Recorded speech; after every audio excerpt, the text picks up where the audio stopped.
بسم اللہ الرحمن الرحیم۔ ایک مرتبہ نبی کریم صلی اللہ علیہ وسلم نے عورتوں کو خیرات کرنے کا حکم دیا اور فرمایا کہ اور کچھ نہ ہو تو زیور ہی کو خیرات کریں۔ حضرت زینب رضی اللہ تعالی عنہ نے یہ حکم سن کر اپنے شوہر حضرت عبداللہ بن مسعود رضی اللہ عنہ سے کہا کہ تم جا کر نبی کریم صلی اللہ علیہ وسلم سے پوچھو، اگر کچھ حرج نہ ہو تو جو کچھ مجھے خیرات کرنا ہے وہ میں تمہیں کو دے دوں، تم بھی تو محتاج ہو۔ حضرت عبداللہ بن مسعود رضی اللہ تعالی عنہ نے کہا کہ تم خود جا کر پوچھو۔ یہ مسجد نبوی کے دروازے پر حاضر ہوئیں۔ وہاں دیکھا کہ ایک بی بی اور کھڑی تھیں اور وہ بھی اسی ضرورت سے آئی تھیں۔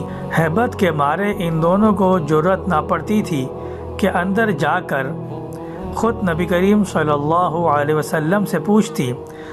حضرت بلال رضی اللہ تعالی عنہ نکلے تو ان دونوں نے کہا کہ حضرت سے جا کر کہو، دو عورتیں کھڑی پوچھتی ہیں کہ ہم لوگ اپنے خاوندوں اور یتیم بچوں پر جو ہماری گود میں ہو صدقہ کر سکتے ہیں یا نہیں۔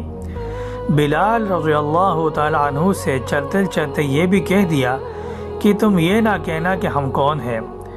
حضرت بلال رضی اللہ تعالی عنہ نے عرض کیا، نبی کریم صلی اللہ علیہ وسلم نے فرمایا کہ کون پوچھتا ہے؟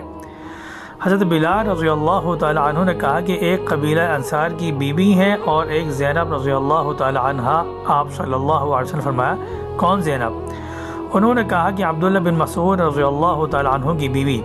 آپ صلی اللہ علیہ وسلم نے فرمایا، کہہ دو کہ ان کو دوہرا ثواب ملے گا، قرابت کی پاسداری کا علیحدہ اور صدقہ کرنے کا علیحدہ۔